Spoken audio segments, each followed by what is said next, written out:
আমরা ঠান্ডা মাথায় ভাবি না, ঠান্ডা মাথায় ভাবতে হবে, ধৈর্যশীল হতে হবে। ইন্নামা সাবরু ইনদা সাদামাতিল উলা। বিষ্ণু বলেছেন, বিপদের প্রথম ধাক্কায় যে সবর ধারণ করতে পারে সেই তো সবুর। এজন্য বিষ্ণু দোয়া করতেন, আল্লাহুম্মা জাআলনি সাবুরা, আল্লাহ আপনি আমাকে ধৈর্যশীল বানান। ওয়া জাআলনি শাকুরা, আপনি আমার শুকরগুজার বান্দা বানান। বিশ্বনবীর যে ধৈর্যশীল, বিশ্বনবীর যে শুকরগুজার পৃথিবীর কেউ আছে? কথা বলেন। এমন তাবৎ কোনো অত্যাচার নাই যে অত্যাচার বিশ্বনবীর উপর করা হয় নাই। বিশ্বনবী মক্কার জামিনে যখন দাওয়াত দিতে লাগলেন, ওনারে পাগল বলা হতো, বলা হতো তুমি পাগল, বলা হতো মুহাম্মদ একটা কবি, বলা হতো মুহাম্মদ হচ্ছে গণক। বিশ্বনবী যখন রুকু দিতেন, সিজদায় চলে যেতেন, উটের পচা নারী ভুরি এনে বিশ্বনবীর কাঁধে ফেলে রাখা হতো। বিশ্বনবীর গলার মধ্যে রশি ধরে টান দেয়া হতো। কয়েকবার বিশ্বনবীর এই ঘাড়ের এই চামড়া ছিঁড়ে গিয়েছে, একবার চাদর টান দেওয়ার কারণে, আরেকবার রশি টান দেওয়ার কারণে। বিশ্বনবী কিছুই বলেন নাই, ক্ষমা করে দিয়েছেন। যেই মক্কার শত্রুরা বিশ্বনবীকে মক্কা থেকে বিতাড়িত করেছেন, এবং যেই রাতে উনি হিজরত করলেন, মাইগ্রেট করলেন, উনি কেঁদে কেঁদে বারবার মক্কার দিকে ফিরে তাকায়, আবার যায়, আবার ফিরে তাকায়, মাতৃভূমির মায়া ছাড়তে পারছেন না। আর বলছিলেন, মাক্কা তু আহাব্বুল বিলাদ ইলাইয়া, মক্কা আমার কাছে সবচেয়ে প্রিয় শহর। লাউলা উখরিজতু লামা খরাজতু মিনহা, আমার যদি বের করে না দেয়া হতো এই শহর থেকে, আমি কোনোদিন এই শহর থেকে বেরোতাম না। এত ভালোবাসতেন বিশ্বনবী মক্কাতুল মুকাররমাকে। ধৈর্যশীল ছিলেন। এত অত্যাচার অনাচারের পরে যখন মক্কা বিজয়ের ক্ষণ আসলো, এই মক্কাকে বিশ্বনবীর করতলগত করে দিল কে? ফাতে মক্কা হলো।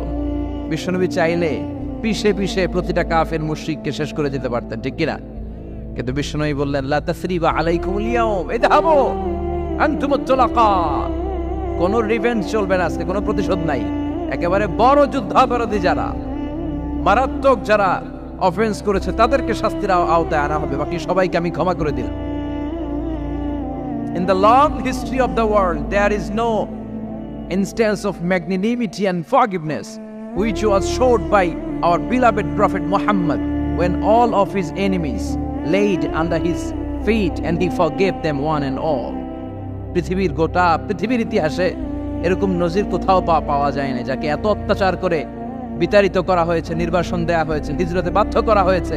তিনি যখন ওই শহরকে আবার বিজয় করলেন, কাউকে আঘাত করলেন না, আগুন জ্বালিয়ে শহরটাকে জ্বালিয়ে দিলেন না, ওদের বংশকে নির্বংশ করলেন না, বরং মুচকি হেসে উনি বললেন, যাও ক্ষমা করে দিলাম। কি ধৈর্যশীল ছিলেন। আবার দোয়াও করতেন, আল্লাহুম্মা জাআলনি সাবুরা, আল্লাহ আপনি আমার ধৈর্য বাড়ায় দেন। ওয়া জাআলনি শাকুরা, আপনি আমার শুকরগুজার বানান।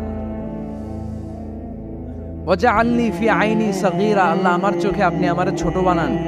ওয়া ফি আয়ুনিন নাসি কাবীরা, আল্লাহ মানুষের চোখে আপনি আমারে বড় বানান। কি মানুষ ছিল, নিজের চোখে নিজে ছোট থাকতে চাইতেন। আমরা নিজের চোখে নিজের বড় মনে করি, এরকম ডাকাইত আছে না নাই? নিজেরাই নিজে মনে করে কত বড় সাহেব, লাট সাহেব।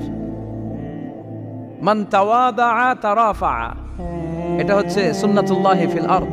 মান তাওয়াদা তারাফা, যে নিচে নেমে থাকতে চায় আল্লাহ ওরা টেনে উপরে উঠা, আর যে খালি উঠতে চায়, হিংসা করে অহংকার করে উপরে ঠেলতে চায়, ওরা নিচে নামায় দেয় কে? সাইয়েদনা আদমকে আল্লাহ বললেন, আদম সাল্লিমা আলা উলাইকান নাফার লাম্মা খালাকাল্লাহু আদম ওয়া কানা তুলহু 60 যিরাআন। নিচে নেমে গেলে যে উপরে ওঠে, আর উপরে উঠতে চাইলে যে নিচে নামে। উদাহরণ দেখেন, আদম আলাইহিস সালামকে তৈরির পর আল্লাহ বললেন, আদম সাল্লিমা আলা উলাইকান নাফার, এই ফেরেশতাদের সালাম দাও। কি দাও? দাও, সালাম দাও। কোনো প্রশ্ন নাই, আল্লাহ সালাম দিব কেন? ফেরেশতারা আমারে দিব না কেন? আমি আগে দিব কেন? কথা আছে কোনো? যেই সালাম দিলেন, সালাম দেওয়ার সাথে সাথে ওনার মর্যাদা বাড়িয়ে দিল কে?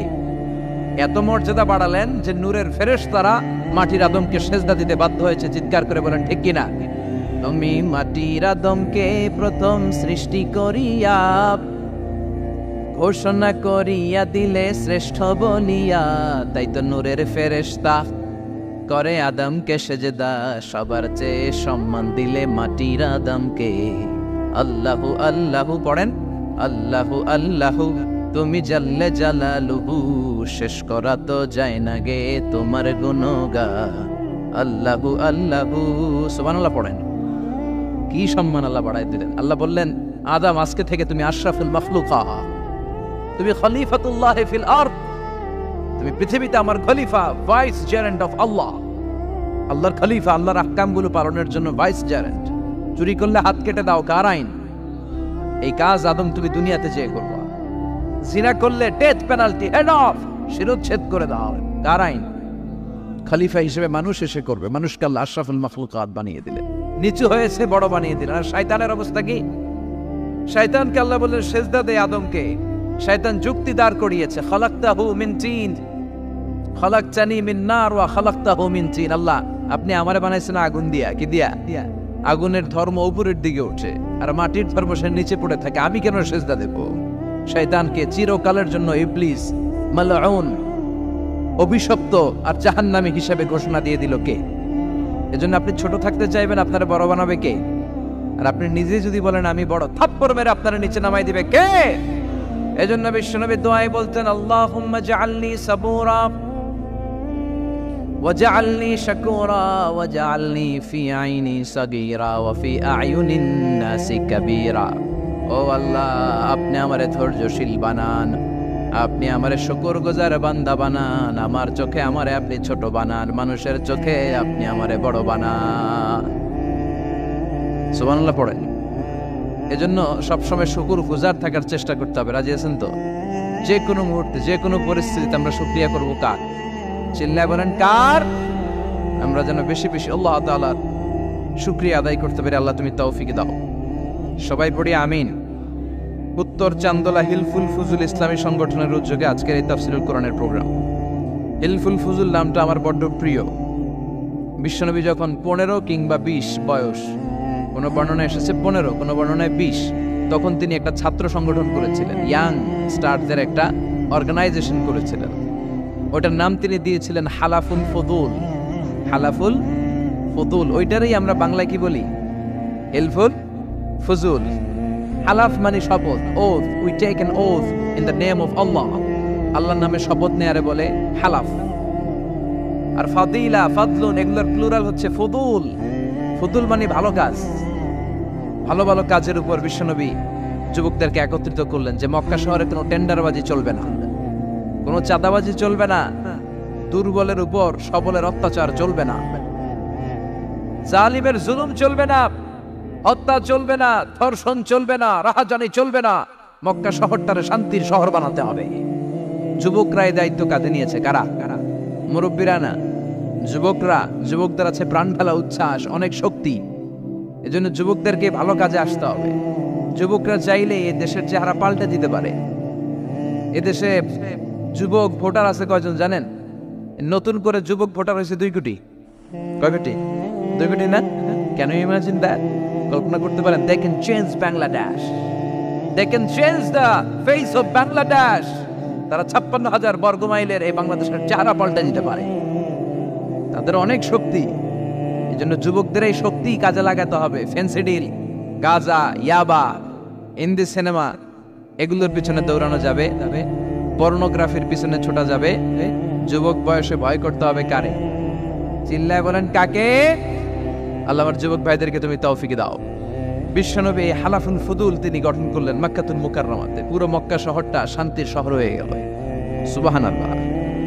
আল্লাহ উত্তর চান্দোলা হিলফুল ফুজুল ইসলামী সংগঠনকে তুমি কবুল করো। আজকের প্রোগ্রামের সভাপতিত্ব করছেন আল্লামা অধ্যক্ষ গোলাম সরোয়ার সাইদি পীর সাহেব, আড়াইবাড়ি দরবার। আমার প্রিয় নানা ভাই আলোচনা করেছেন, বয়ান করেছেন। আল্লাহ নানা ভাইকে কবুল করো।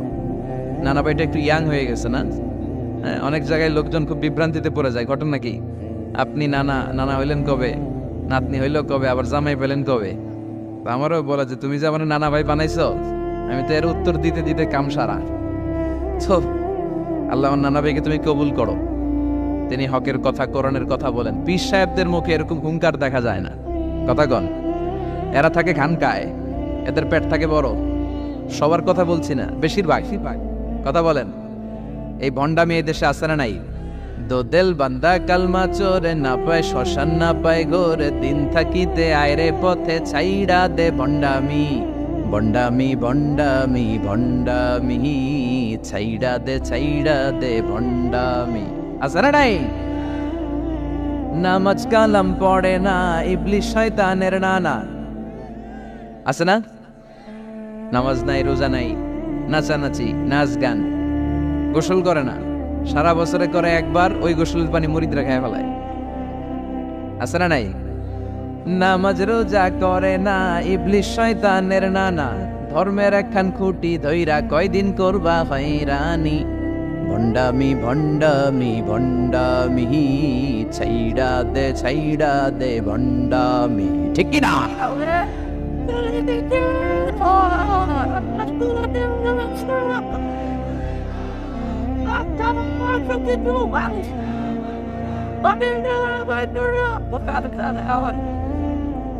বন্ড পীর ও পীর, আমার নানা ভাইও পীর। কথা কন, পীরে পীরে পার্থক্য আছে না নাই? পীরে পীরে পার্থক্য আছে, এজন্য পীর চিন্তা হবে। এদেশে এই পাক ভারতে ইসলাম প্রচারে ওলিয়া উলিয়াদের, পীর মাশায়েখদের অবদানের কোনো শেষ নাই, কিন্তু চিন্তা হবে, কোষ্টি পাথর দিয়ে যাচাই করে নিতে হবে। কারণ এই পীরের আদলে অনেক ভণ্ড এই বাংলার জমিন আছে না নাই? এই ভণ্ডদের সাথে আমাদের কোনো সম্পর্ক নাই। ওনার দরবারে আলোচনা হয়, সাইয়্যিদ কামালউদ্দিন জাফরি সাহেব যায়, আমরা যাই, দেশ বরেণ্য ওলামায়ে কেরামরা যায়, যারা হকের কথা বলে, যারা কোরআন সুন্নাহর আলোকে বলে, কোনো ভণ্ডামি নাই। যাবেন, প্রতি বছর যাবেন। এরপর ওই যে কেরাত সম্মেলন হবে না এবার 17 ফেব্রুয়ারি, আমার প্রোগ্রাম যশোর।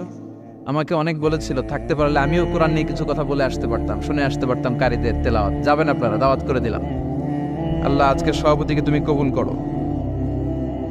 তারপরে আজকে কথা বলেছে মাওলানা রফিকুল ইসলাম ভুইয়া সাহেব, আমাদের সভাপতি সিরাতুন নবী ফাউন্ডেশনের চান্দোলার। না, রফিক ভাইয়ের চিনে না এমন কেউ নাই, এজন্য আর কিছু বলতেছি না তার নামে।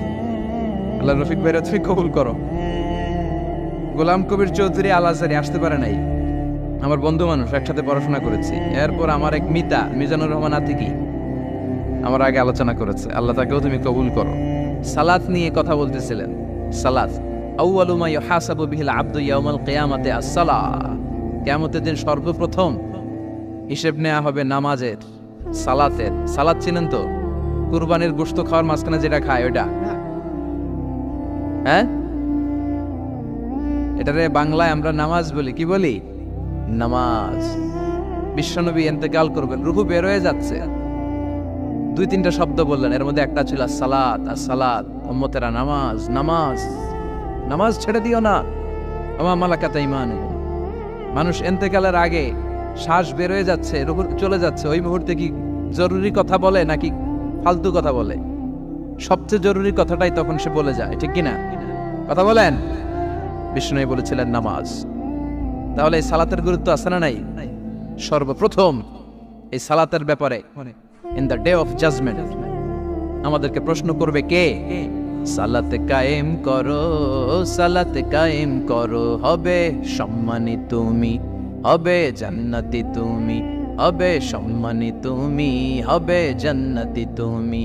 দিবে কাল হাসরে শীতল ছায়া হারশে আজিম, রব্বিয়াল আলা রব্বিয়াল আযীম, রব্বিয়াল আলা রব্বিয়াল আযীম। সুবহানাল্লাহ পড়ে। এজন্য নামাজ, নামাজ, এই নামাজ যাতে মিস হয়ে না যায়। সব মিস হতে পারে, নামাজ মিস হতে পারে না।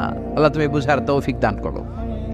সাইয়েদনা মুসা আলাইহিস সালাম অত্যন্ত রাগী ছিলেন। উনি একবার এক থাপ্পড় মেরে ফেরাউনের বাবুর্চিকে দুনিয়া থেকে বিদায় করে দিয়েছেন। আরেক থাপ্পড় মেরে সাইয়েদনা মালাকুল মাউতের চোখ বন্ধ করে দিয়েছিলেন। উনি রেগে গেলে ওনার মাথার চুলগুলো ওনার টুপি ভেদ করে উপরের দিকে এরকম খাড়া হয়ে দাঁড়িয়ে যেত। মাঝে মাঝে এরকম শক্ত লোকের দরকার আছে না নাই? কয়েকটা ক্যারেক্টার আছে, যেমন সাইয়েদনা ওমর ফারুক, সাইয়েদনা মুসা আলাইহিস সালাম, ওনাদের মুখের চেয়ে লাঠি চলতো বেশি। মাঝে মাঝে লাঠি চালানোর দরকার আছে না নাই? আদবের লাঠি সবসময় মাচায় তুলে রাখলে চলবে না। ওমরে ফারুকের এমন হাইবাত ছিল, বিষ্ণুনবীর স্ত্রীরাও ওমরে ফারুককে ভয় পেত, মুনাফিকরা ওমরে ফারুককে ভয় পেত, এমনকি শয়তানও ওমরে ফারুককে ভয় পেত। বিষ্ণু বলতেন, ইয়া ওমর মা সালাকা শাইতানু সালিকান ফাজ্জান ইল্লা সালাকা ফাজ্জান গায়রা ফাজ্জিক। ওমর, শয়তান যদি তোমারে কোনো রাস্তা দিয়ে হাঁটতে দেখে, শয়তান ওই রাস্তা রেখে দিয়ে অন্য রাস্তা দিয়ে হাঁটে। সুবহানাল্লাহ। আসতে বলেন, প্রভু তুমি বলেছ রাসূল দেবে না, বলনি দেবে না ওমর, বলনি দেবে না হামজা তারি, খালিদ বিজয়ী সমর প্রভু তুমি বলেছ রাসূল দেবে না, বলনি দেবে না ওমর, বলনি দেবে না হামজা তারিক, খালিদ বিজয়ী সমর প্রভু তুমি বলেছ রাসূল দেবে না। আল্লাহু আকবার পড়েন। কি ওমরে ফারুক, মুনাফিকরা ভয় পাইতো, বিশ্বনবীর স্ত্রীরা ওনারা দেখে ভয় পেতেন, শয়তানও ভয় পেত। ওমরে ফারুকের অভ্যাস ছিল মুখের আগে লাঠি চলতো বেশি। সুবহানাল্লাহ পড়েন। আমরা যারা ইমাম সাহেব তারা একামত হলে কেবলামুখী হয়ে দাঁড়ায় থাকি না? একামত চলতেছে, ইমাম সাহেব কোন দিকে দাঁড়ায় থাকে? কেবলামুখী। ওমরে ফারুক মুসল্লিদের দিকে হয়ে দাঁড়ায় থাকতেন, আর হাতে থাকতো একটা লাঠি। কি থাকতো? কাতারকে বাঁকা করতেন, পিঠায় সোজা করে দিতেন, এই সোজা করো, ইস্তাউ আকিমু সুফুফাকুম ওয়া'তাদিলু। এই ছিলেন ওমর। এজন্য বিশ্বনবী বলতেন আশাদ্দুহুম ফি আমরিল্লাহি ওমর, আল্লাহর দ্বীনকে আল্লাহর জমিনে বাস্তবায়নের জন্য সবচেয়ে কঠোর সাহাবী হচ্ছে ওমর। সবাই আবু বকরের মতো হলে চলবে। আরহামু উম্মতি আলা উম্মতি আবু বকর, আমার উম্মতের মধ্যে সবচেয়ে রহম দিলের সাহাবী হচ্ছেন আবু বকর। সাইয়েদনা আবু বকরের দিলটা, হৃদয়টা এত নরম ছিল, উনি যখন নামাজে দাঁড়াতেন উনি কান্নার কারণে তেলাওয়াতের আওয়াজ পিছনে মুসল্লিরা শুনতে পেত না। রজুলুন আসিফ, কোমল হৃদয়ের মানুষ, এত ভদ্র হৃদয়ের মানুষ, এত প্রিয় ছিলেন আল্লাহ তাআলার কাছে। বিশ্বনবী মেরাজ থেকে যখন আসলেন, এসে ঘটনা বর্ণনা শুরু করলেন, আমি মক্কা থেকে ফিলিস্তিন গিয়েছি, ফিলিস্তিন থেকে দূর পাহাড়ে উঠেছি, সেখান থেকে 7 আকাশ পাড়ি দিয়ে আল্লাহর আরশে গিয়েছি, জান্নাত জাহান্নাম দেখেছি, আবার ফজরের আগে ফিরে এসেছি। আবু জাহেল, উতবা, সাইবা, ওয়ালিদ ইবনে মুগিরা জানতে, ওরা কয় এতদিনে একটা পাইছি, একটা ইস্যু পাইছি, এই ইস্যু দিয়া মুহাম্মাদের বিরুদ্ধে যত বদনাম রটানো যায় আমরা রটাবো। সর্বপ্রথম যে ধরছে বিশ্বনবীর সাহাবী আবু বকরকে, যে বলে আবু বকর দেখো তোমার বন্ধু এতদিন যা বলতো মেনে নিতাম, আজকে সে কি বলে, সে তো পুরো পাগল হয়ে গিয়েছে। নাউজুবিল্লাহ পড়েন। যেখানে মক্কা থেকে ফিলিস্তিন যেতে লাগে 15 দিন, ফিরে আসতে লাগে 15 দিন, যেতে আর আসতে লাগে 1 মাস, সে নাকি মাঝরাতে উঠে বাইতুল মুকাদ্দাস গিয়েছে, নবীদের নিয়ে ইমামতি করেছে নামাজের, আরো সে গিয়েছে, জান্নাত জাহান্নাম দেখেছে, আবার নাকি ফজরের আগেই চলে এসেছে। এটা কেমন পাগলামির কথা বলো তো? সাইয়েদনা আবু বকর বললেন আমার রাসূল কি আসলেই এই কথা বলেছে? আবু জাহেল, উতবা, সাইবা বলে হ্যাঁ, তোমার নবী, তোমার মুহাম্মদ এই কথাই বলেছে। সাইয়েদনা আবু বকর বলেন বিশ্বনবী যদি এটা বলে থাকেন তাহলে বিশ্বনবী সত্য বলেছে। আমার নবী বলে থাকলে সত্য বলেছে, তিনি মিথ্যা বলতে পারে? as-sadiq al-amin, সত্যবাদী, the trustworthy personality, সবচেয়ে বিশ্বাসী মানুষ, তিনি কখনো মিথ্যা বলতে পারে? বিশ্বনবী বললেন আবু বকর আনতা লাস্তা আবু বকর ফাকাত, তুমি আজকে থেকে শুধু আবু বকর নও, আজকে থেকে মিনাল ইয়াউম আনতা আবু বকর as-সিদ্দিক, তুমি আজকে থেকে সত্যবাদী আবু বকর। সেদিন থেকে তিনি as-সিদ্দিক উপাধি পেয়েছেন। সিদ্দিক মানে যিনি সত্য গ্রহণে, সত্য প্রকাশে, সত্যের ব্যাপারে আপসহীন। সুবহানাল্লাহ পড়েন। কিন্তু সাইয়েদনা আবু বকর ছিলেন তুমুল হৃদয়ের অধিকারী, তার বিপরীতে সাইয়েদনা ওমরে ফারুক ছিলেন শক্ত হৃদয়ের অধিকারী। এজন্য দুইটারই দরকার আছে, তাইলেই ব্যালেন্স হয়। সবাই নরম হইলেও চলবে না, আবার সবাই গরম হইলেও চলবে না, ঠিক কি না? দুইটার মাঝামাঝি থাকার দরকার আছে না নাই? এজন্য মারামারি করতে পারবেন, কিন্তু এটা করতে হবে ইসলামের পক্ষে। কথা বলেন। আল্লাহ বলে ফাদরিবু ফাওকাল আনা, গারের উপরে মারো, ফাদরিবু মিনহুম কুল্লা বানান, আর গিরায় গিরায় মারো। কোথায় মারতে হবে? গারের উপরে আর গিরায় গিরায়। তবে এটা নিজেদের মধ্যে এই মারামারি করলে চলবে না। ইসলামকে প্রতিষ্ঠা করার জন্য, কালেমার বাণীকে সুউচ্চ করার জন্য যদি মারামারিরও প্রয়োজন হয়, আমরা মারামারি করতে রাজি আছি না? কোন একদিন এ দেশের আকাশে কালিমার পতাকা উড়বে, সেদিন সবাই খোদাই বিধান পে দুঃখ বেদনা ভুলবে। কোন একদিন এ দেশের আকাশে কালিমার পতাকা উড়বে, সেদিন সবাই খোদাই বিধান পে দুঃখ বেদনা ভুলবে, ঠিক কিনা? এটা আমাদের স্বপ্ন। আমরা কালিমাকে বিজয়ের আসনে দেখতে চাই। আর মুমিনকে বিজয় দান করে কে? চিল্লায় বলেন কে? আল্লাহ বলেন ওয়ালা তাহিনু ওয়ালা তাহজানু ওয়া আনতুমুল আ'লাউনা ইন কুনতুম মুমিনিন। চিন্তিত হয়ো না, দুশ্চিন্তা করো না, বিজয় তোমাদের হবেই যদি তোমরা মুমিন হও। তবে ঈমানটা হতে হবে পাক্কা ঈমান। কথা বলেন? এজন্য মারামারি করলেও এটা ইসলামের পক্ষে মারামারি করতে হবে, ইসলামের পক্ষে থাকলেই লাভ। কারণ ইসলামকে যে বিজয় দেয়া হবে এটার ঘোষণা দিয়েছে কে? ওরা চায় মুখের ফুৎকারে ইসলামের বাতিকে নিভিয়ে দিতে। আল্লাহ বলে কিয়ামত পর্যন্ত আমি ইসলামের বাতিকে জ্বালিয়ে রাখবো। Up to the day of judgement ইসলামের আলো জ্বলতেই থাকবে, কেউ এটাকে থামাতে পারবে? দেখেন তিনি আজীবন ধরে ক্ষমতার চেয়ারে আসেন, তার ক্ষমতার চেয়ার কেউ কেড়ে নিতে পারবে না। কথা বলেন? কথা কয় নাকি? বিএনপির ক্ষমতার চেয়ার কেড়ে নেয় আওয়ামী লীগ, আওয়ামী লীগের ক্ষমতার চেয়ার কেড়ে নেয় বিএনপি। এগুলো আমরা দেখছি না? এখন অবশ্য লম্বা সময় ধরে বাংলাদেশ আওয়ামী লীগ ক্ষমতার চেয়ারে আছে। হয়তো কোনো কারণে আওয়ামী লীগের পর আবার নতুন কোনো দল ক্ষমতায় আসতে পারে কি পারে না। এভাবে পৃথিবীর রদবদল হয়। আজীবনের জন্য কেউ ক্ষমতার চেয়ারে বসে থাকতে পারে একজন ছাড়া। তিনি কে? আল্লাহ। সেই যে ক্ষমতার চেয়ারে বসছে, কেউ আল্লাহর ক্ষমতার চেয়ার কেড়ে নিতে পারবে? চিল্লায় বলেন পারবে? এই পৃথিবীতে যারা ক্ষমতায় আসে তাদের কারো ক্ষমতার মেয়াদ 5 বছর। এই যে বাংলাদেশ আওয়ামী লীগ নতুন করে ক্ষমতায় এলো, মেয়াদ কয় বছর? কথা বলেন? 5 বছর। কোন কোন দেশে 10 বছর। আল্লাহ যে ক্ষমতার চেয়ারে বসছে, আল্লাহর ক্ষমতার মেয়াদ কয় বছর? 20 বছর। কি কয়? হ্যাঁ, 50, 100 বছর। কয় বছর? আজীবন মেয়াদ। সুবহানাল্লাহ কইবেন না? হুয়াল আউয়ালু ওয়াল আখিরু ওয়াল যাহিরু ওয়াল বাতিন ওয়া হুয়া বিকুল্লি শাইইন আলীম। আল্লাহ বলে আমি প্রথম, আমি শেষ, আমি গোপন, আমি প্রকাশ্য। আমি চিরকালের জন্য ক্ষমতার চেয়ারে বসেছি, কোনোদিন এই চেয়ার আমি ছাড়বো না, ঠিক কি না? উনি আজীবন ক্ষমতার মালিক। উনি শুরু থেকে আছেন, শেষ পর্যন্ত থাকবেন। সুবহানাল্লাহ পড়ে। আমার কথা কি বোঝা যাচ্ছে? বুঝতে পারতেছেন? পৃথিবীর অনেক দেশে আবার ডেমোক্রেটিক সিস্টেমে ভোটে জিতে ক্ষমতায় আসতে হয়। যেমন আমাদের দেশ ডেমোক্রেটিক কান্ট্রি। ভোট যার বেশি, ক্ষমতা তার বেশি। ভোট পেয়ে ক্ষমতায় আসে। তো আল্লাহ তো ভোটে জিতে মনে হয় ক্ষমতায় আসছিল না, ভোট ছাড়া আসছে, কারচুপি করে আসছে আল্লাহ। হ্যাঁ, অনেক দেশে রাজতন্ত্র, মোনার্কি সিস্টেম, রাজার পোলা রাজা। আল্লাহর বাবা ছিল রাজা, এজন্য আল্লাহও রাজা। কথা বলেন? আল্লাহ বলেন আপনি ভোটে জিতে আমার ক্ষমতার চেয়ারে বসা লাগে নাই।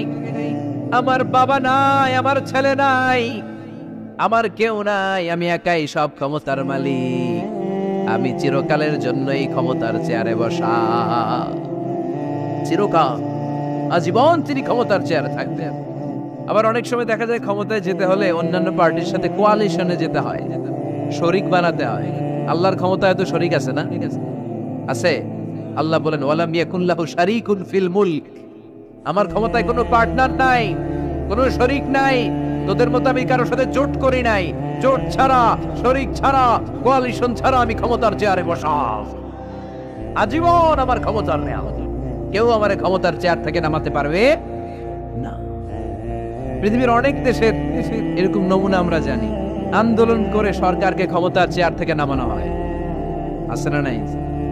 গণ অভ্যুত্থান করে চেয়ার উল্টে দেওয়া হয়, মিলিটারি কু হয়, ক্ষমতার চেয়ারে আর থাকা যায় না। তো আমরাও যদি সবাই মিলে একটা আন্দোলনে নামি, তাহলে আল্লাহর ক্ষমতা শেষ। কি বলেন? আমরা 700 কোটি মানুষ, আমাদের সাথে পারবে আল্লাহ? 700 কোটি মানুষ আন্দোলন করলেও আল্লাহরে নামাতে পারবে না? বুঝে শুনে উত্তর দিয়ে। 700 কোটি কিন্তু পারবে? পারবে? আচ্ছা, জিন জাতিরা যদি বলে, জিনেরা তো আমাদের চেয়ে পাওয়ারফুল, তারা যদি বলে ও মানব জাতি আমরাও তোদের সাথে আছি, আল্লাহরে মানি না, মানুষ জিন ভাই ভাই, আল্লাহর আর রক্ষা নাই। তাহলে আল্লাহর ক্ষমতা শেষ? তাও না, কি বলে, এগুলো বলে কি? আচ্ছা, ফেরেশতারাও যদি বলে যে আমরাও আল্লাহর আর মানছি না, আমরা জিনেরা মানুষেরা 3 দলীয় জোট, 3 দলীয় জোট হলেও পারবে না। আল্লাহ বলে গোটা বিশ্বের সবাই মিলে যদি আমার বিরুদ্ধে আন্দোলনে লেগে যাস, আমার ক্ষমতার 1 ইঞ্চিও কমাতে পারবি না। এজন্য রব্বুল আলামিন বলেন, তাবারাকাল্লাযী বিয়াদিহিল মুলকু ওয়া হুয়া আলা কুল্লি শাইইন কাদির। সুবহান সেই সত্তা যার হাতে ক্ষমতা, ক্ষমতা কার হাতে? ওয়া হুয়া আলা কুল্লি শাইইন কাদির, তিনি সব বিষয়ের উপর ক্ষমতাবান। তিনি কে? তিনি চাইলে পাহাড়কে দরিয়া করতে পারে, তিনি চাইলে দরিয়াকে পাহাড় করতে পারে, তিনি চাইলে ধনীকে গরিব করতে পারে, গরিবকে ধনী করতে পারে, তিনি চাইলে সম্মানিতরে অপমানিত করতে পারে, আবার চাইলে অপমানিতরে সম্মানিত করতে পারে। তিনি কে? ফাআলুন লিমা ইউরিদ, তিনি যা ইচ্ছা তাই করতে পারেন। তার কাছ থেকে জবাবদিহিতা করার কেউ নাই, তিনি সবার কাছে জবাবদিহি চায়। চিল্লায় কোন ঠিক কিনা?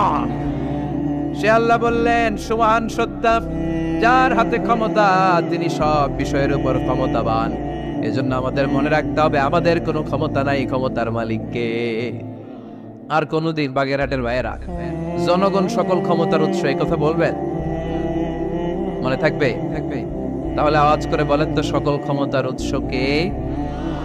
সবকিছু করতে পারে কে? সব ক্ষমতার মালিক আল্লাহ। অনেক কথা আল্লাহ 30 আয়াতে বললেন, কয়টা বলবো? কিছু দূর যে আল্লাহ বলা শুরু করলেন, ওয়ালাকাদ যায়্যানাস সামাআদ দুনিয়া বিমাসাবিহা ওয়া জাআলনাহা রুজুমান লিশ-শায়াতিন। সুবহানাল্লাহ পড়েন। আল্লাহ বললেন, আমি নিকটবর্তী আকাশটারে তারা দিয়ে, আলো দিয়ে, মোমবাতি দিয়ে আলোকিত করেছি। I have beautified the closer skies with light and candles. আমি তারা দিয়ে নিচের আকাশটাকে সুশোভিত করেছি। তারা দিয়ে আমাদের আকাশটারে, মহাশূন্যটারে সুশোভিত করেছে কে? তারা চেনেন? চেনেন না? খালি আকাশের দিকে রাতে তাকালে কি দেখা যায়? তারা। রাতের বেলা তারার মেলা। এখন তো লাইটিং ফাইটিং এর যুগ, তারা চেনা যায় না। আগের লোকেরা তারা না দেখে কিছু করতে পারতো না। আগের মুরব্বীরা তারা দেখলেই বুঝতো কয়টা বাজে, ঘড়ি লাগতো না। আগের নাবিকেরা তারা দেখে তারা রাত কয়টা বাজে নির্ধারণ করে ফেলতো। সুবহানাল্লাহ পড়েন। কত ধরনের তারা আছে। শুক তারা নাম শুনছেন? ধ্রুব তারা শুনেছেন? সপ্তর্ষি মণ্ডল একটা আছে, অনেকে তারা চেনে না। কোটি কোটি কোটি কোটি 7টা তারা একসাথে দেখবেন, এটার বলে সপ্তর্ষি মণ্ডল। আল্লাহ বলে, এই তারা দিয়ে আমি আকাশটারে সুশোভিত করেছি। এই তারাগুলো কিন্তু প্রথম আকাশে না, এই তারাগুলো প্রথম আকাশের মহাশূন্যে অবস্থিত। আমরা খালি চোখে যা দেখি এটা আকাশ নয়, এটা মহাশূন্য। এটা কি? বাগেরহাটের ভাইরা উত্তর করেন, এটা কি?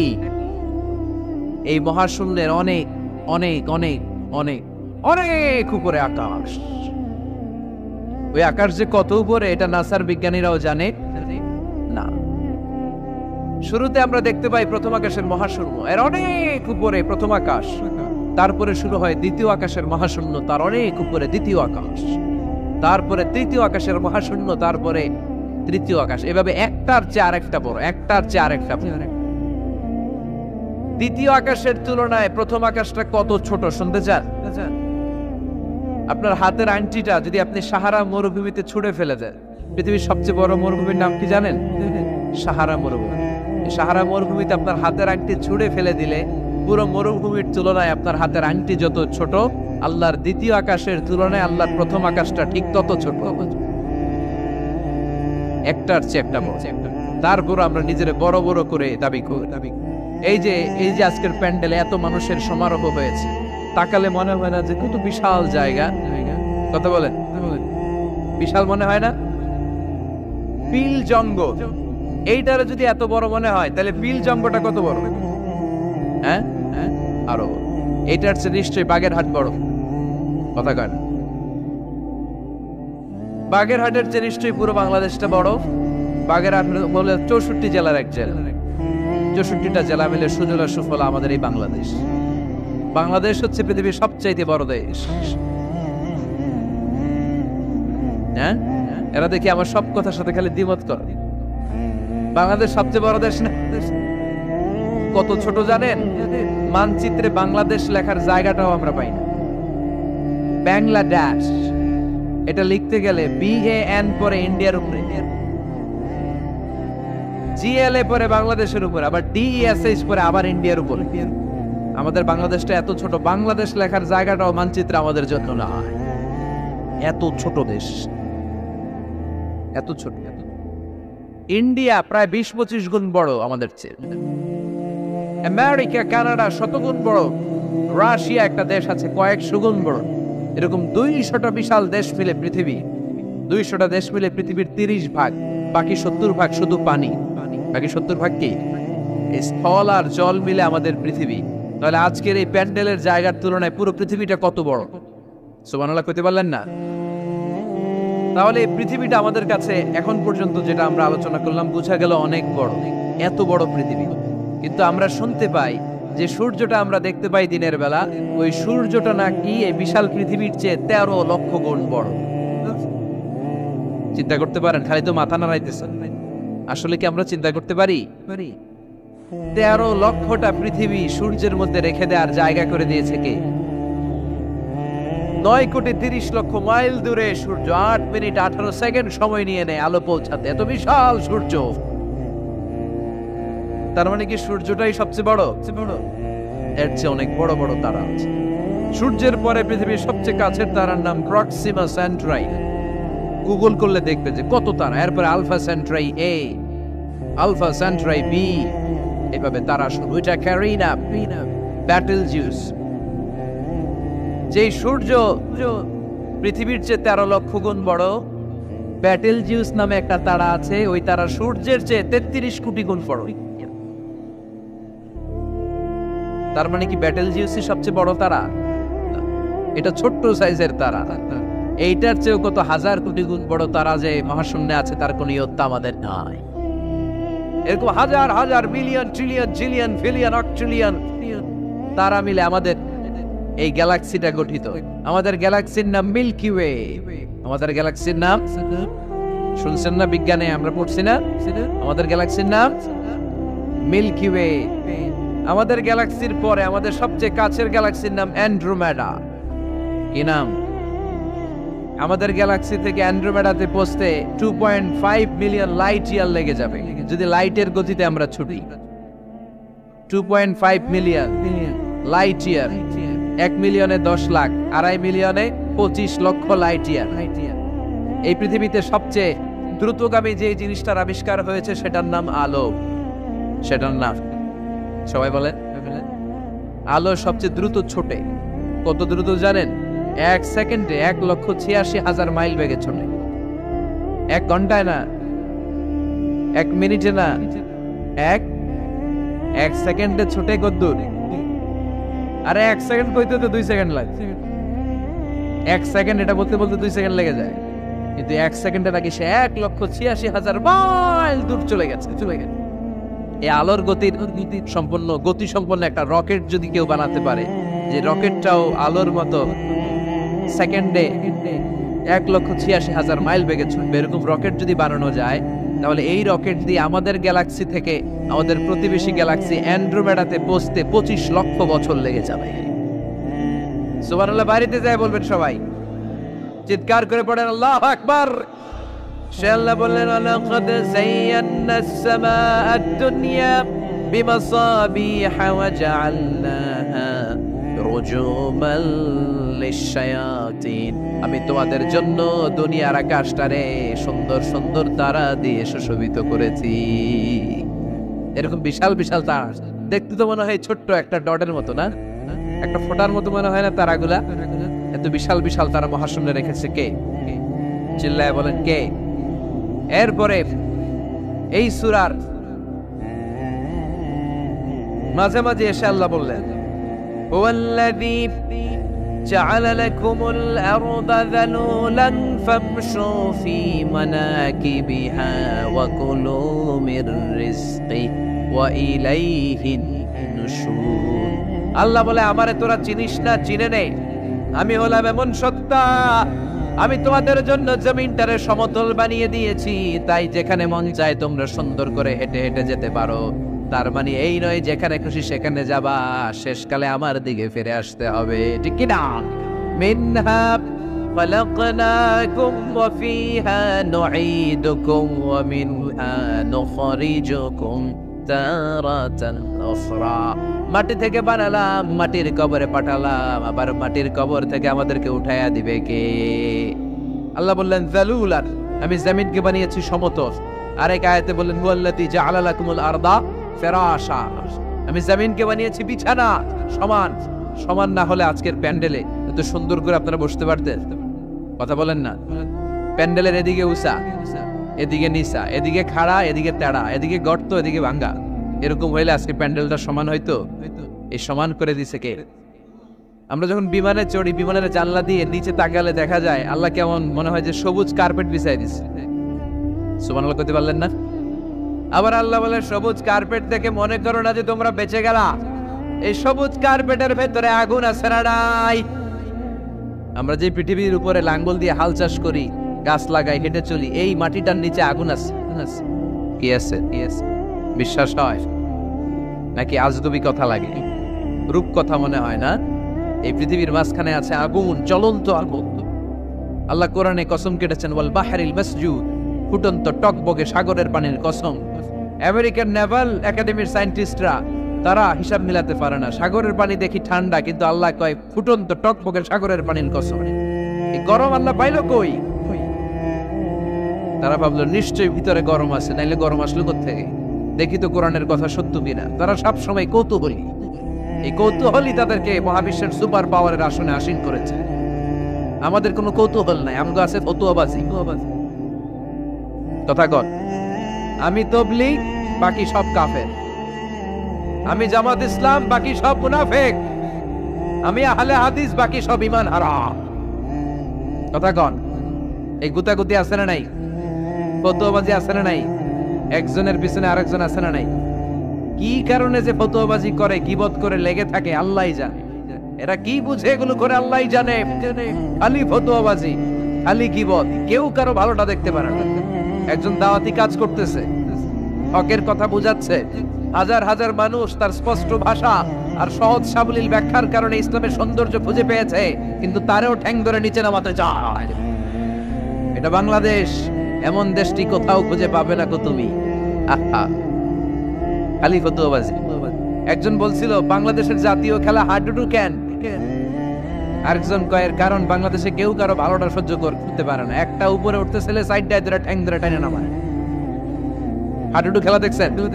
একটা সামনে গেলে সবাইকে কাবাডি কাবাডি কাবাডি কাবাডি করে ঠ্যাং ধরে, খালি খালি বাগের হাটে কাবাডি নাই মনে হয়, দেখছেন কিরকম খেলে?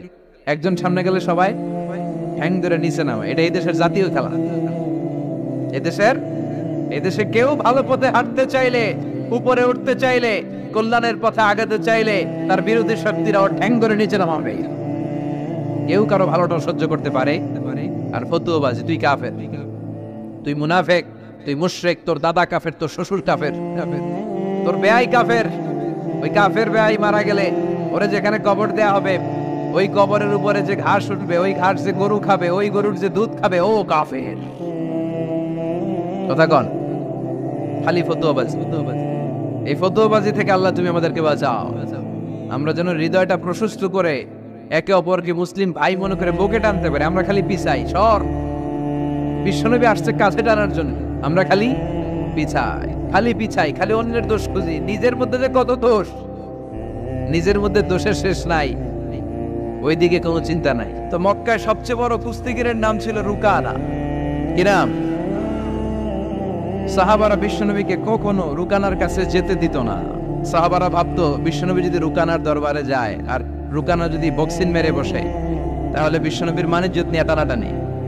কিন্তু বিশ্বনবী তো শুধু সিলেক্টেড কিছু পার্সোনালিটিদের জন্য নবী হয়ে আসেননি। ওমা আরসালনাকা ইল্লা রাহমাতাল লিল আলামিন। I have sent you as a mercy for the whole world, for the entire universe. ও নবী, আমি আপনাকে গোটা বিশ্বের জন্য রহমত আর বরকত করে পাঠিয়েছি। তো বিশ্বনবী একদিন ফজরের সালাত শেষে লুকিয়ে লুকিয়ে মক্কার সবচেয়ে বড় বক্সার ছিলেন তো বিশ্বনবী তো as a mercy for the entire universe, গোটা বিশ্বের জন্য রহমত, তিনি মক্কার সবচেয়ে বড় বক্সার রুকানার কাছে চলে গেল। যে বলল, রুকানা আসলিম তাসলাম, ইসলাম মানো শান্তিতে থাকবা, দুনিয়ায়ও থাকবা আখিরাতেও থাকবা, সুবহানাল্লাহ পড়েন। রুকানা বলে, না আব্দুল্লাহর বেটা মোহাম্মদ, আমি তো কালিমা পড়বো না, যদি বক্সিং খেলে আমারে হারায় দিতে পারো তাইলে কালিমা পড়ব। বিশ্বনবী বললেন, আমি তো বক্সিং খেলি না রে বাপ। রুকানা বলল, তাহলে আমিও কালিমা পড়ি না। বিশ্বনবী রাজি হলেন অবশেষে। ভাবলেন, আমি বক্সিং খেললে একজন যদি জাহান্নাম থেকে জান্নাতি হয়, বক্সিং খেললে সমস্যা কই? কি রহমতের নবী, কি অ্যাটিটিউড, কি পজিটিভনেস, কি প্রোঅ্যাক্টিভনেস, অলওয়েজ প্রোঅ্যাক্টিভ। সব সময় ইতিবাচক চিন্তা করতে হবে। নেতিবাচক চিন্তা কারে বলে বিশ্বনবী জানতোই না, সুবহানাল্লাহ পড়েন। বিশ্বনবী রাজি হলেন। এবার বক্সিং খেলার পালা। রুকানা হাফ প্যান্ট পরে গায়ের মধ্যে জাইতুনের তেল মেখে এভাবে লাফাচ্ছে। আপনারা রেসলিং খেলা দেখছেন? তেল মেখে পজিশন নেয় মারার জন্য প্রতিপক্ষকে। তো বিশ্বনবী তার পজিশন নেয় না, বিশ্বনবী দাঁড়িয়ে আছেন। রুকানা বলল, মোহাম্মদ, আমি লাফাচ্ছি, তুমি লাফাও না কেন? তুমিও লাফাও। বিশ্বনবী বললেন, না আমি লাফাই না, কারণ আমি সেলাইবিহীন লুঙ্গি পরি।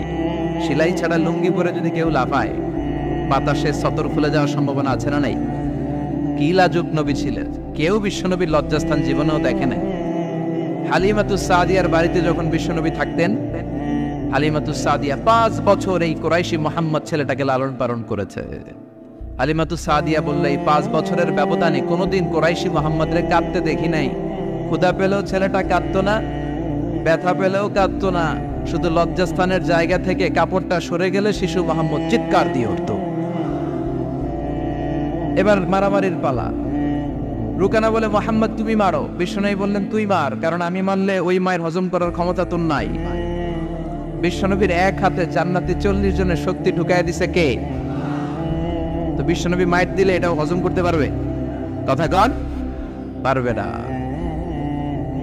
এখন রুকানাও মারে না, বিশ্বনবীও মারে না, খেলাও শুরু হয় না। বিশ্বনবীও মারে না, রুকানাও মারে না, খেলাও শুরু হয় না। এখন রুকানা বলে, মোহাম্মদ তুমি মারো।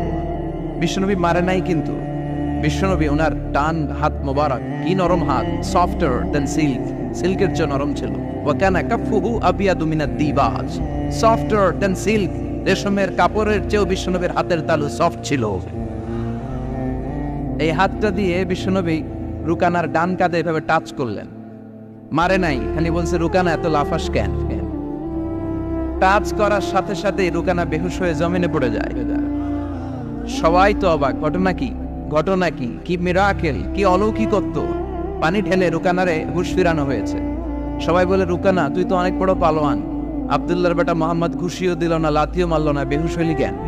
রুকানা বলে, আরে তোরা তো দেখোস নাই, তোরা দেখেছিস মোহাম্মদ হাত দিয়ে ধরেছে, আমার মনে হয়েছে বিশাল পাহাড় এসে কাঁধে চেপেছে। এজন্য ইসলামের অ্যাটিটিউড হচ্ছে ডিফেন্সিভ, আগে মারে না। আল্লাহ বলেন, ওয়ারাব্বাকা ফাকাব্বির, glorify the name of your lord, তোমার প্রভুর নামের বড়ত্বের ঘোষণা দাও। আসলে আমরা আল্লাহর নামের বড়ত্বের ঘোষণা দেই। আমরা ভাগাভাগি করে 3টা তাকবীর পড়ব। প্রথম তাকবীর পড়বেন যারা বিবাহিত আছেন তারা, দ্বিতীয় তাকবীর অবিবাহিত যারা তারা, তৃতীয় তাকবীর সবাই মিলে। রাগ করতেছেন? বিবাহিত কারা কারা আসছেন দেখি তো? মাশাআল্লাহ, আমিও আছি আপনাদের দলে, মশির ভাইও আছে ইনশাআল্লাহ। হাত নামান। অবিবাহিত কারা কারা আসছে দেখি, এই 1 হাত করে তোল। সংখ্যা বাড়ানোর জন্য 2 হাত তুলতেছে। মাশাআল্লাহ, এরাও কম না, স্টেজেও আছে 2-1 জন। আল্লাহ এদেরকে তাড়াতাড়ি ডাবল বানায় দাও। চিন্তা নাই, দেশে আমাদের বোনদের, নারীদের সংখ্যা যেভাবে বাড়তেছে, কপালে 2-3টা করেও জুড়তে পারে। যদিও এদেশে প্র্যাকটিসটা ওইভাবে হয় নাই, কিন্তু এটা কিন্তু সুন্নাহ। এটা কি সুন্নাহ? তো আমরা প্রথমে তাকবীর পড়ব যারা বিবাহিত আসছি তারা, এরপরে তাকবীর পড়ব যারা অবিবাহিত আসছি তারা, এরপরে সবাই মিলে। তো আমি লিল্লাহি তাকবীর বললে আপনারা শুরুতে যারা বিবাহিত ভাইয়েরা আছেন তারা তাকবীর পড়বেন। এটার উদ্দেশ্য হচ্ছে আপনাদেরকে একটু প্রাণবন্ত করে তোলা, আপনাদের ঝিমুনি আসলে, জড়তা আসলে, কাপুরুষতা এগুলো ছেড়ে ফেলে দিয়ে যাতে কোরআন শোনার জন্য আমরা রেডি হয়ে যাই। শুরুতে বিবাহিত ভাইরা রেডি তো? কাদের পারফরমেন্স কেমন হয় আজকে দেখব। শুরুতে বিবাহিতদের পারফরমেন্স, আমি লিল্লাহি তাকবীর বললে আল্লাহু আকবার বলা যাবে? শুরুতে আমার বিবাহিত ভাইরা পড়েন লিল্লাহি তাকবীর। মাশাআল্লাহ মাশাআল্লাহ তাবারাকাল্লাহ। এবার অবিবাহিতদের পালা। সিঙ্গেল যারা তোমরা রেডি? ওরা কাশি দিয়ে গলা ঠিক করে নিতেছে। অবিবাহিতরা রেডি তো? বিবাহিতদের হারায় দেওয়া যাবে? এবার তোমরা তাকবীর দাও, লিল্লাহি তাকবীর। ওরে আল্লাহ, দেখাই দিছে একেবারে। মাশাআল্লাহ তাবারাকাল্লাহ। এবার সবাই মিলে 3টা তাকবীর পড়বো, পারা যাবে মুসলমান? লিল্লাহি তাকবীর, লিল্লাহি তাকবীর, লিল্লাহি তাকবীর। আল্লাহ আমাদের তাকবীরগুলো তুমি কবুল করো। তখন তারাও বাধ্য হয়ে পড়ে আল্লাহু আকবার। তাহলে বোঝা গেল আমাদের কোনো ক্ষমতা টমতা কিচ্ছু নাই, আসল ক্ষমতার মালিক একজন। চিল্লায় বলেন তিনি কে? সে আল্লাহ বললেন তাবারাকাল্লাযী বিয়াদিহিল মুলকু ওয়া হুয়া আলা কুল্লি শাইইন কাদির। সুমহান সেই সত্তা যার হাতে ক্ষমতা, ক্ষমতা কার হাতে? সব ক্ষমতার মালিক আল্লাহ। তবে আমাদেরকেও আল্লাহ কিছু ক্ষমতা দিয়েছে, এটা লিমিটেড। এটা কি? যেমন এই যে মাননীয় প্রধানমন্ত্রী ওনার দল নিয়ে বাংলাদেশ আওয়ামী লীগ নিয়ে যে ক্ষমতায় আসেন, কয় বছরের মেয়াদে? কোন কোন দেশে ক্ষমতায় আসে 10 বছরের মেয়াদে, আছে না নাই? আল্লাহ আসছে কয় বছরের মেয়াদে? 30 বছর, 40 বছর। আল্লাহর ক্ষমতার মেয়াদ 100 বছর। এরপরে রিনিউ করা লাগবে। এটা কথা বলেন। আল্লাহ বলেন হুয়াল আউয়ালু ওয়াল আখিরু ওয়াল যাহিরু ওয়াল বাতিন ওয়া হুয়া বিকুল্লি শাইইন আলিম। আমি প্রথম, আমি শেষ, আমি প্রকাশ্য, আমি গোপন। ঠিক কিনা? প্রথমে আল্লাহ আল্লাহ, শেষেও আল্লাহ আল্লাহ, আকাশে আল্লাহ আল্লাহ, জমিনে আল্লাহ আল্লাহ। সবাই পড়েন, প্রথমে আল্লাহ আল্লাহ, শেষেও আল্লাহ আল্লাহ, আকাশে আল্লাহ আল্লাহ, জমিনে আল্লাহ আল্লাহ। নিখিল জাহান গায়ে গুণগান তার নামে গায়, আমরাও গাহি তাআলা হামদে বারি তাআলা, হামদে বারি তাআলা, হামদে বারি তাআলা। সুবহানাল্লাহ পড়েন। আল্লাহ বলে আমার ক্ষমতা তোদের মতো 5 বছরের মেয়াদে না, 10 বছরের মেয়াদে না, 20 বছর 30 বছরের মেয়াদে না। আমি চিরকালের জন্য ক্ষমতার চেয়ারে বসা। চিরকালীন মেয়াদ, সৃষ্টির সূচনার আগ থেকে তিনি আছেন, অনাদিকাল পর্যন্ত তিনি থাকবেন। তার ক্ষমতার মেয়াদ আনলিমিটেড মেয়াদ। চিৎকার করে বলেন ঠিক কিনা? আবার পৃথিবীর অনেক দেশে দেখবেন ডেমোক্রেটিক সিস্টেমে, আমাদের দেশেও তো গণতান্ত্রিক সিস্টেমে ভোটাভুটির মধ্য দিয়ে ক্ষমতায় আসে না। যাদেরকে ভোট দেওয়া হয় বেশি তারা ক্ষমতায় চলে যায়। আল্লাহ তো ভোটে আসছে ক্ষমতায়। কথা কন তো কেমনে আসছে? কারচুপি করে। কথা বলেন। আল্লাহ ভোটে আসা লাগে নাই, কেউ তাকে ভোট দেওয়া লাগে। আবার অনেক দেশে আছে মোনার্কি সিস্টেম, রাজতন্ত্র, রাজার পোলা রাজা, আল্লাহর বাপ ছিল রাজা, এই জন্য আল্লাহ রাজা। কথা বলেন না, আল্লাহ রাজতন্ত্রের সিস্টেমে আসে নাই। আবার অনেক দেশে আছে ডিকটেটরশিপ, একবার ক্ষমতা পাইলে মাগারছে আর ছাড়ে না। আছে না নাই? 20 বছর 30 বছর চলতেই থাকে, আছে না নাই? আল্লাহ কি এই সিস্টেমে আসছে? আল্লাহর ক্ষমতার সাথে পৃথিবীর কারো ক্ষমতার কোনো মিল নাই। চিৎকার করে বলেন ঠিক কি না? আবার অনেক দেশে কোয়ালিশন করে ক্ষমতায় যেতে হয়, জোট করে। জোটের রাজনীতি এদেশেও আছে না নাই? 4 দলীয় জোট, 10 দলীয় জোট, 14 দলীয়, 18 দলীয়, 20 দলীয়, মহাদলীয়, মহাজোট, সামনে হবে মহাজোট। কথা ঠিক কিনা বলেন? তো আল্লাহ কিরকম জোট করে আসা লাগছে? কথা বলেন। তার মানে আল্লাহর ক্ষমতা আমাদের ক্ষমতা এক নয়। আবার পৃথিবীর অনেক দেশে গণ অভ্যুত্থানের মাধ্যমে অনেককে ক্ষমতা থেকে নামানো হয়, ঠিক কিনা? গণ অভ্যুত্থান হয় না, সেনাবাহিনীরা কু করে না, মিলিটারি কু করে ক্ষমতা থেকে নামায়। তো আমরাও যদি আল্লাহর বিরুদ্ধে একটা আন্দোলন করি, আল্লাহ তো নেমে যাবে, নামানো যাবে না? আচ্ছা আমরা পারলাম না, জিনেরা যদি আমাদের সাথে যোগ দেয়, মানুষ জিন ভাই ভাই, আল্লাহর রক্ষা নাই। কথা বলেন, তাও পারা যাবে না। ফেরেশতারাও যদি কয় আমরাও মানি না, তাইলে তো শেষ আল্লাহর গদি। আল্লাহ বলে গোটা বিশ্বের সবাই মিলে যদি আমার বিরুদ্ধে আন্দোলনে নেমে যাস, আমার ক্ষমতার বিরুদ্ধে যদি মিছিল দেয়া শুরু করে দিস, আমার ক্ষমতার 1 ইঞ্চিও কমাতে পারবি না। সুবহানাল্লাহ বলেন। এজন্য আল্লাহ বললেন তাবারাকাল্লাযী বিয়াদিহিল মুলকু ওয়া হুয়া আলা কুল্লি শাইইন কাদির। সুমহান সেই সত্তা যার হাতে ক্ষমতা, ক্ষমতা কার হাতে। আবার দেখবেন পৃথিবীর অনেক দেশের রাজা সিস্টেম, যেখানে বয়সের ভাড়া যখন নুজ্জ হয়ে যায়, 80-90 বছর বয়স হয়ে যায়, স্বেচ্ছায় ক্ষমতা ছেড়ে দেয়, ছেড়ে দিয়ে রিটায়ারমেন্টে যায়। কথা কন, শোনেন নাই মনে হয়, আছে না নাই? অনেক রাজা স্বেচ্ছায় ক্ষমতা ছেড়ে দিয়ে রিটায়ারমেন্টে যায়, বয়সের ভারে নুজ্জ। তো আল্লাহ তো ওই কবে থেকে ক্ষমতায় বুড়ো হয়ে গেছে না? কথা কন, এখন আল্লাহর চলতে লাঠি লাগে, আগের মতো ক্ষমতা নাই, চোখে সানগ্লাস লাগে, পাওয়ারওয়ালা গ্লাস ছাড়া আল্লাহ মনে হয় দেখে না। কথা কন, যে ফেরাউনকে আল্লাহ সাগরের জলে ডুবিয়ে মারলো, যে নমরুদকে আল্লাহ শেষ করে দিল, যেই কারণকে আল্লাহ শেষ করে দিল, সে আল্লাহ আজও আগের ক্ষমতা নিয়ে ছেড়ে নাই। এজন্য বিয়াদিহিল মুলক, তার হাতে ক্ষমতা, ওহুয়া আলা কুল্লি শাইইন কাদির। তিনি চাইলে সব করতে পারেন। তিনি রাজারে প্রজা বানাতে পারেন, প্রজারে রাজা বানাতে পারেন, ধনীরে গরিব বানাতে পারেন, গরিবরে ধনী বানাতে পারেন। তিনি সাগরকে মরুভূমি করতে পারেন, মরুভূমিকে দরিয়া করে দিতে পারেন। তিনি কে? ওয়া হুয়া আলা কুল্লি শাইইন কাদির। তিনি যেটা চান সেটাই করতে পারেন। চিল্লায় বলেন ঠিক কি না? এরপর আল্লাহ বললেন আল্লাযী খালাকাল মাউতা ওয়াল হায়াতা লিয়াবলুয়াকুম আইয়ুকুম আহসানু আমালা। ও আল্লাহর আদেশে দেহে ঢুকে আল্লাহর আদেশে বের হয়ে যায়, ঠিক কি না? এই যে ছোট্ট বাচ্চাটার দেহের ভিতরে যে রূহ ঢুকলো, কে দিল? 120 দিনের আগে মানব শিশুর দেহের ভিতরে কিন্তু রূহের ফুৎকার হয় না। সহিহ বুখারীর বর্ণনা 40-40-40, 340-এ কত? কথা বলেন। প্রথম 40-এ থাকে নুতফা, তারপরের 40-এ হয় আলাকা, তারপরের 40-এ হয় মুদগা, sperm drop, blood clot, and then the little flash.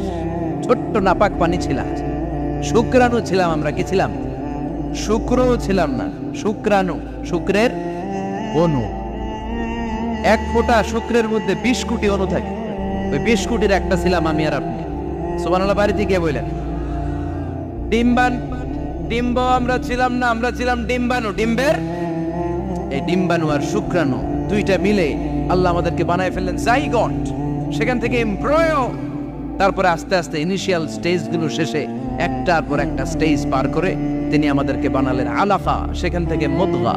আমাদের দেহের ভেতরে তিনি স্কেলিটন ভরে দিলেন, কঙ্কাল, মাথার স্কাল দিলেন, খুলে দিলেন, নাক কান গলা দিলেন, আমার রেসপিরেটরি সিস্টেম চালু করে দিলেন। কত ছোট ছিলাম আমি, ক্ষুদ্র ছিলাম আমি।